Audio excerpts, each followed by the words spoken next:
Eu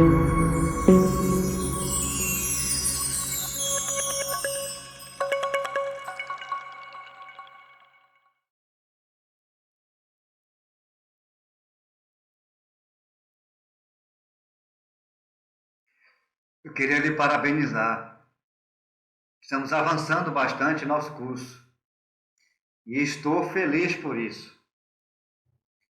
Em breve já estaremos abordando aí a próxima etapa, que é a etapa número 4, sobre a implementação, que é a fase da produção e realização, onde abordaremos lançamento, vendas e construção.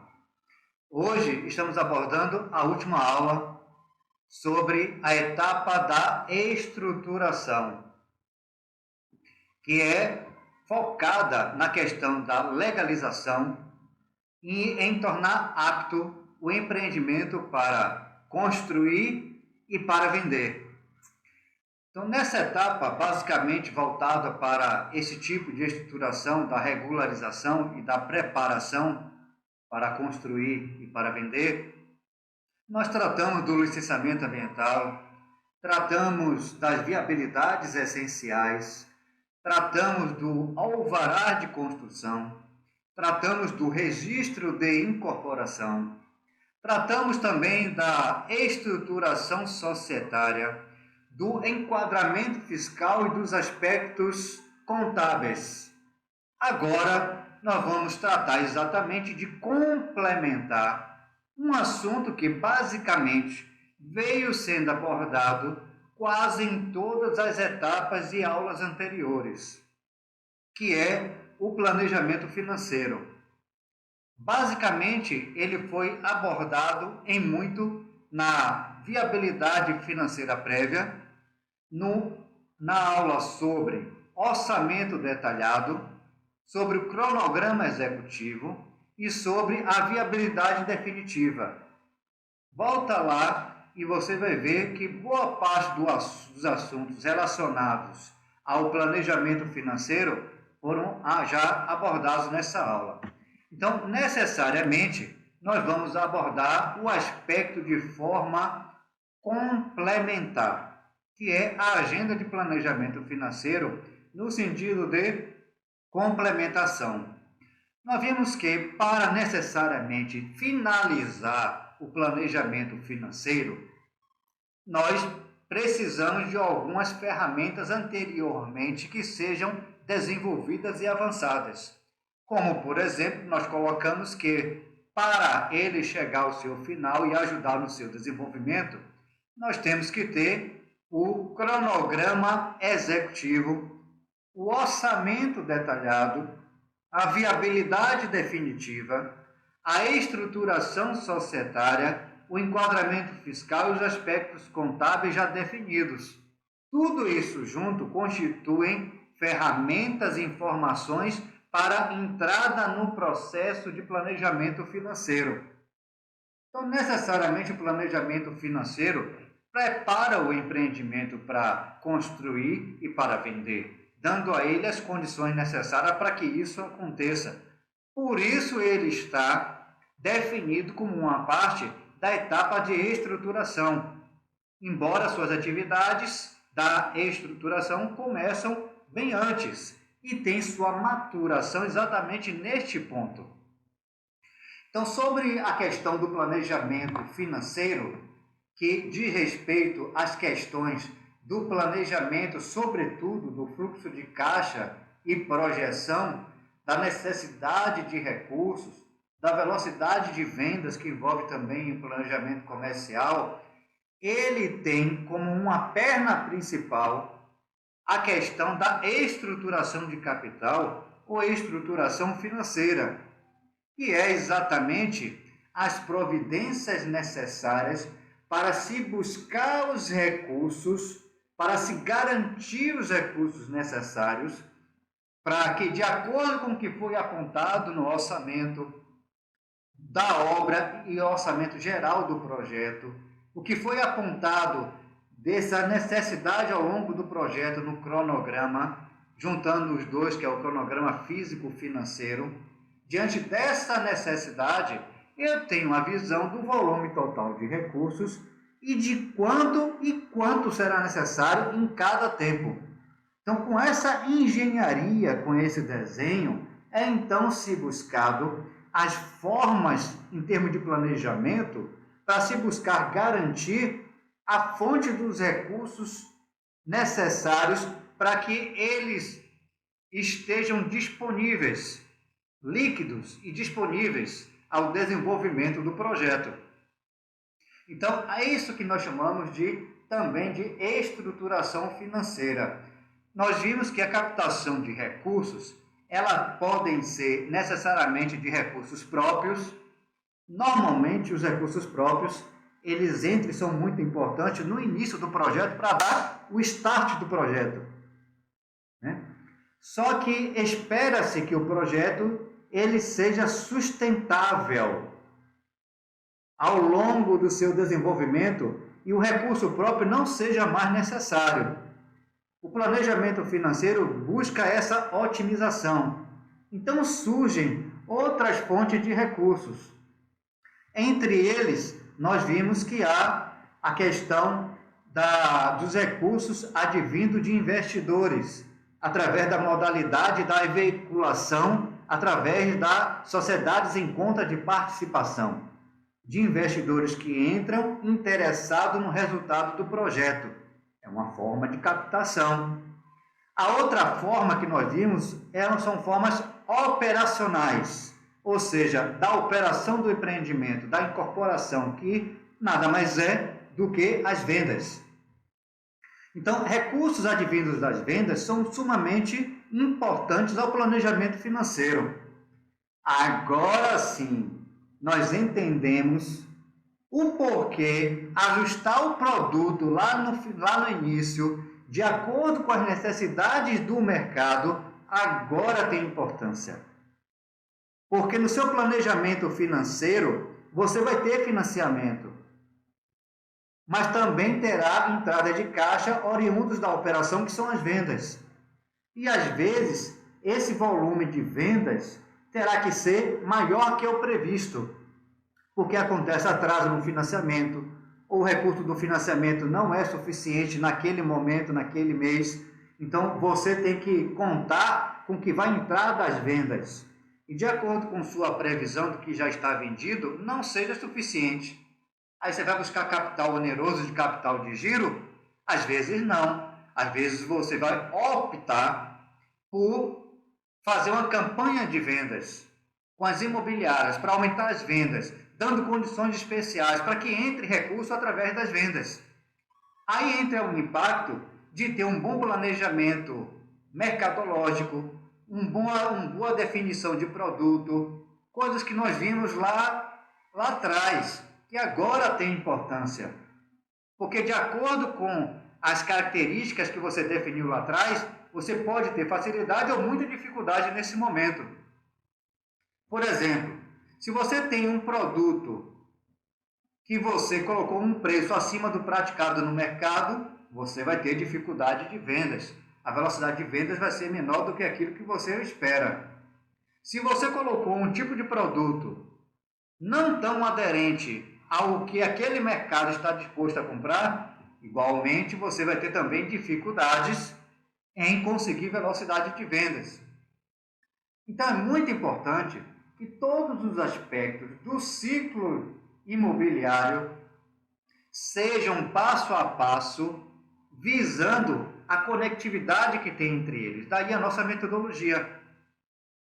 Então, as partes do planejamento de vendas, nesse sentido, das entradas operacionais, vai depender muito, não só do sucesso das imobiliárias, na capacidade das imobiliárias colocar, não só das campanhas de marketing bem feitas, de um folder, de uma propaganda, não.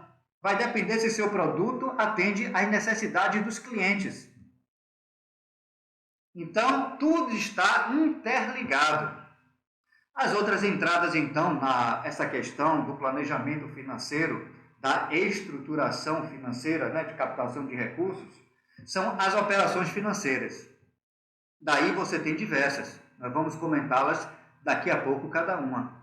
A principal dela é o financiamento à produção, financiamento de uma construção, mas necessariamente poucos são os casos, de acordo com o tipo do empreendimento e do perfil do tomador, que vai se financiar 100%.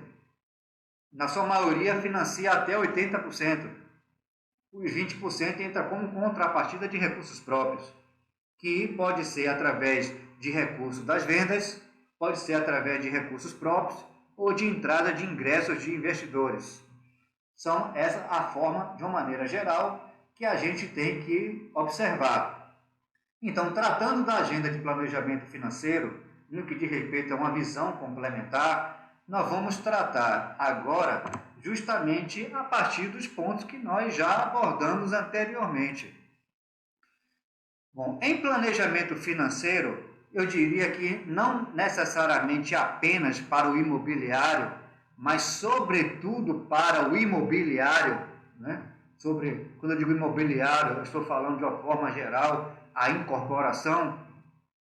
O planejamento financeiro, ele tem basicamente 4 pilares aí, que na minha experiência ao desenvolver, nas formações que a gente pôde ter aí de auditoria, de compliance, de governança, entre diversos projetos, mais de 15 ou 20, né, dando aula também em faculdades e tudo, a gente pôde compor e perceber que existe basicamente 4 pilares necessários para o planejamento financeiro da incorporação. O primeiro deles é que os princípios, eles devem ser resguardados. Então, nós temos aí na parte de cima 4 princípios para o planejamento financeiro. O primeiro deles diz respeito à liquidez. Justamente isso, liquidez. Os recursos devem estar disponíveis e suficientes para aquilo que o projeto precisa. Você vai começar um projeto sem ter garantido ou ter a certeza de que você vai ter os recursos? Faz 3 anos que eu terminei um empreendimento de uma pessoa que começou um empreendimento de 320 villages, vendeu mais de 50% e não conseguiu financiamento bancário, de maneira nenhuma. A obra atrasou 2 anos, entrou-se processos. Veio um outro grupo de incorporador, comprou o processo, foi quando eu entrei. Então, necessariamente, você não pode correr riscos, contar com a sorte. Você tem que assumir riscos, ou seja, isso tem que ser necessariamente calculado, isso tem que ser garantido. Então, quando você fala em liquidez, você está falando de fonte de recursos. E essas fontes de recursos você tem que trabalhar necessariamente antes de iniciar a construção. O primeiro deles são os chamados dos recursos financeiros, obviamente. Os bancos são, e as instituições financeiras e os fundos de investimentos, os principais players necessários para que você consiga necessariamente garantir a maior parte do recurso necessário para que você consiga executar a obra e o projeto. O segundo sentido é a captação através de investidores. Esses investidores você pode captar para fazer parte da sociedade, entrando no risco, na SPE, ou pode captar investidores que queiram somente ser participantes. Ele quer apenas participar do resultado e não necessariamente ter risco com terceiros, que é através da modalidade de SCP, que nós vimos nas aulas anteriores. Os outros pontos são os recursos próprios. Como eu falei, muito necessário no início do projeto, mas depois espera-se que o projeto, como um bebê, aprenda a andar sozinho e se desenvolva. É tipo o pai, está ali, tudo bem. Se o filho precisar, ele aporta. Se acontecer uma emergência de fato, mas se espera que ele se sustente pelas suas próprias capacidades. O ingresso inicial, a formação já foi dada. Agora, meu filho, caminho por si só. Outro aspecto são as questões relacionadas aos recursos, obviamente, operacionais. Aquele que advém da operação fim, da atividade principal da incorporação, que é a venda de imóveis na planta ou durante a construção. Então, isso vai depender dos aspectos que nós falamos no primeiro slide aqui. Vai depender da mobilização de quem estiver à frente das imobiliárias, de campanha de vendas, de ajustar o produto, de estar adequado ao mercado, para melhorar o resultado da campanha de vendas e a velocidade de vendas e assim consiga melhorar o nível de recursos operacionais advindo das vendas. Esse é o ponto no que nós falamos de liquidez. Aonde é a fonte do recurso? Isso aqui vai me trazer liquidez. Diante das fontes de recursos, eu tenho que ter um planejamento de onde eu vou buscar, em que quantidade eu vou buscar garantir para o que o meu projeto precisa, que é justamente o passo seguinte, que é a questão da solvência. Solvência, é isso mesmo, capacidade de pagamento. Ou seja, eu só tenho solvência se eu tenho liquidez, primeira coisa. Agora, a questão é, eu tenho liquidez, mas não tenho no tempo certo. Isso causa inadimplência. Isso causa estado de insolvência. Então, necessariamente, o meu planejamento de busca de recursos tem que estar casado e compatibilizado exatamente com a minha necessidade de recursos ao longo do tempo. Então, eu tenho que ter o que se chama de administração de fluxo de caixa. Solvência é administrada com administração de fluxo de caixa. E para fazer a administração de fluxo de caixa, você precisa ter um fluxo de caixa. O fluxo de caixa precisa ser bem estruturado, bem mapeado, de modo que sirva de ferramenta para que essa administração seja feita. Então, o recurso, uma vez tendo um fluxo de caixa, a necessidade de recursos, isso tem que ser tempestivo, ou seja, tem que ser atual. Não adianta eu ter uma conta para pagar hoje, mas eu só vou ter recurso daqui a 2, 3 semanas. A atividade para. E se não parar por causa de acordos, tem penalidade, tem juros, tem multa. Tem ineficiência de recursos. Então, o bom planejamento financeiro, necessariamente, observa as questões, quando vai buscar liquidez, de como vai ser a solvência ao longo do tempo. Ou seja, tem que ter suficiência de recursos.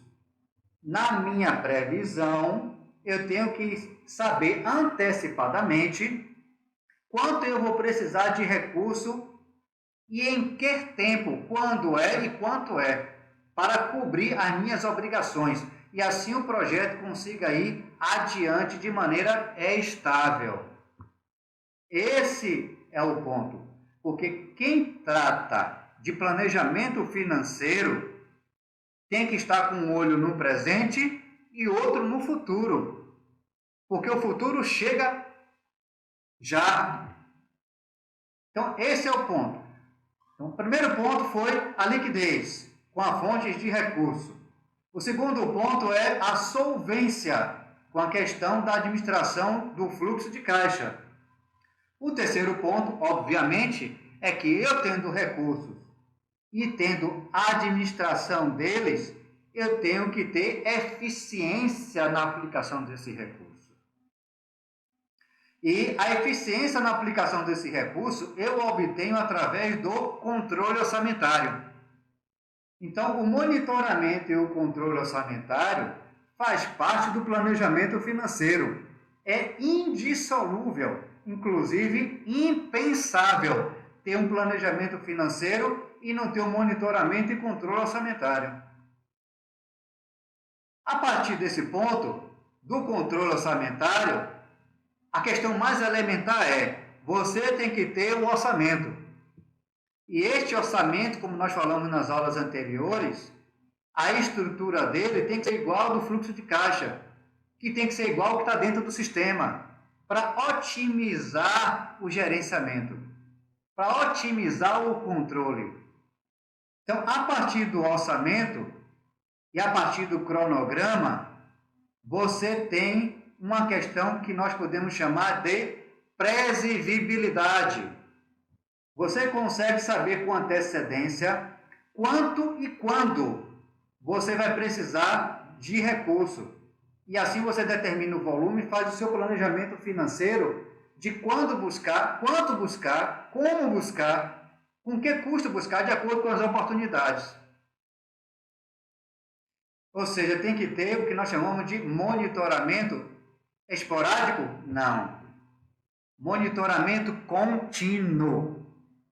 Quem está no caixa, meu amigo, tem que estar de olho o tempo todo. O tempo todo. Por quê? Porque através das questões verificadas no monitoramento contínuo, quando você compara o que foi previsto com o que foi realizado, você vai chegar ao ápice da eficiência de recurso, que é determinar as medidas preventivas e as medidas corretivas em tempo ainda. E assim manter o projeto e o planejamento financeiro dentro daquilo que foi determinado, do que é aceito.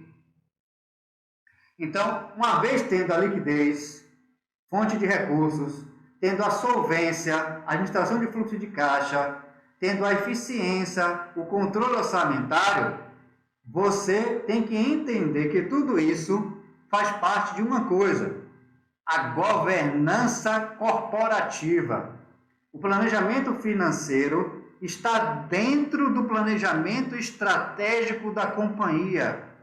A companhia, como existe dentro de um invólucro que é a constituição societária, e com ela traz várias obrigações e procedimentos, sobretudo de impactos nas rotinas financeiras, isso tem que ser visto a partir da ótica da governança corporativa.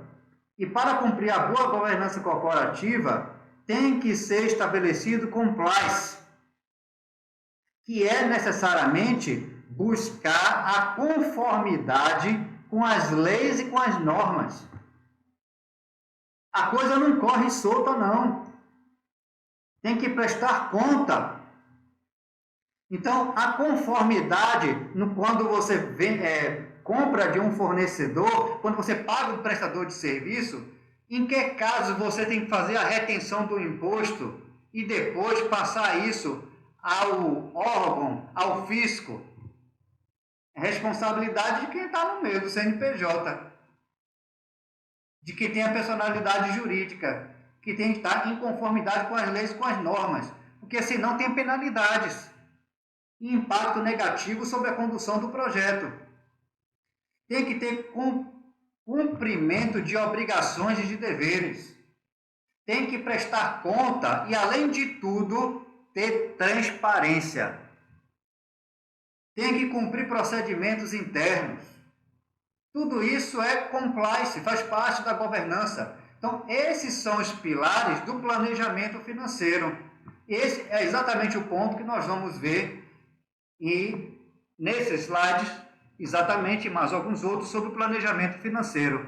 Somente alguns pontos que a gente tem que entender exatamente, a partir do que nós explicamos no slide anterior.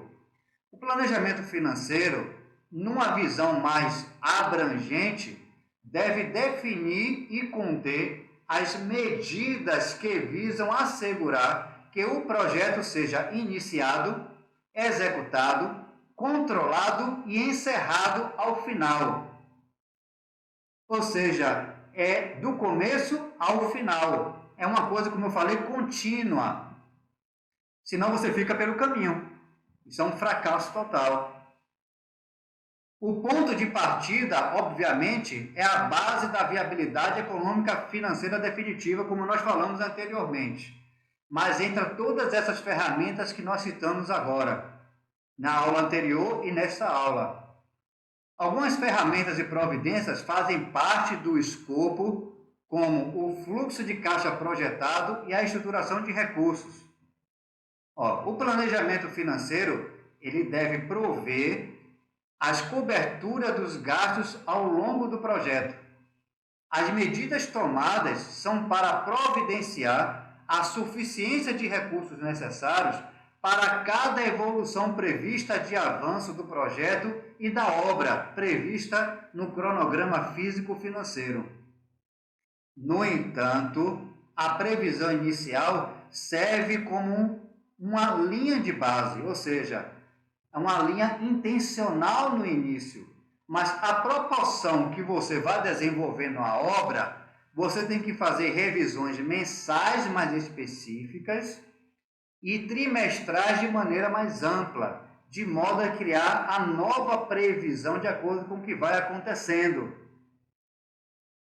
Isso se chama forecast. A linha base do orçamento inicial é o budget. Aquilo que você tem como orçamento, para você comparar aquilo que no início do projeto estava previsto, comparar com o que você está reagendando, para depois sim chegar a comparar com o chamado de a linha de execução. Ou seja, você tem que comparar o executado com aquilo que está sendo previsto e com aquilo que anteriormente foi planejado lá no início. Em outras palavras, você tem que só que comparar realizado com orçado. Se você não entendeu nada, fixe nisso. Você tem que ter um parâmetro de uma agenda. E essa agenda de previsão, você tem que refazer isso para saber se no final o seu orçamento está tendendo a estourar, para que você agora, comparando com o executado, possa tomar medidas corretivas e preventivas. Esse é o ponto. A título de comparação, nós vamos ver aqui, por exemplo, você está vendo aí na tela, é a comparação em gráfico de linha, que é justamente comparando aí na linha azul o que estava previsto e na linha vermelha o que foi executado. Esse gráfico, eu busquei ele para mostrar exatamente que pode haver esse descolamento. E esse descolamento pode acontecer por ingerência ou por um fator externo ou por qualquer outro. Nesse caso específico aí, esse descolamento que você está vendo, ele vinha bem. Chegou no momento e descolou completamente. Foi o período da pandemia, em que nessa obra houve a paralisação.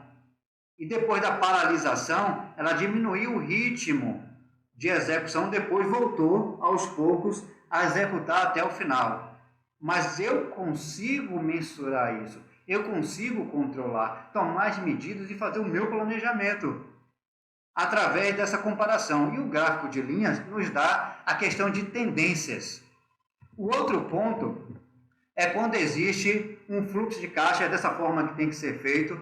Quando o seu sistema não dá, procure exportar do sistema as informações e monte no Excel, onde você compara todas as entradas e todas as saídas, e no final, lá, na última linha, você tem a disponibilidade de recursos, o saldo, e lhe mostra a necessidade de recursos. Ou seja, considerando tudo que vai entrar de vendas, que vai entrar de financiamento, ainda eu vou ter que aportar alguma coisa, mostrando os compromissos que eu estou assumindo para que a obra avance.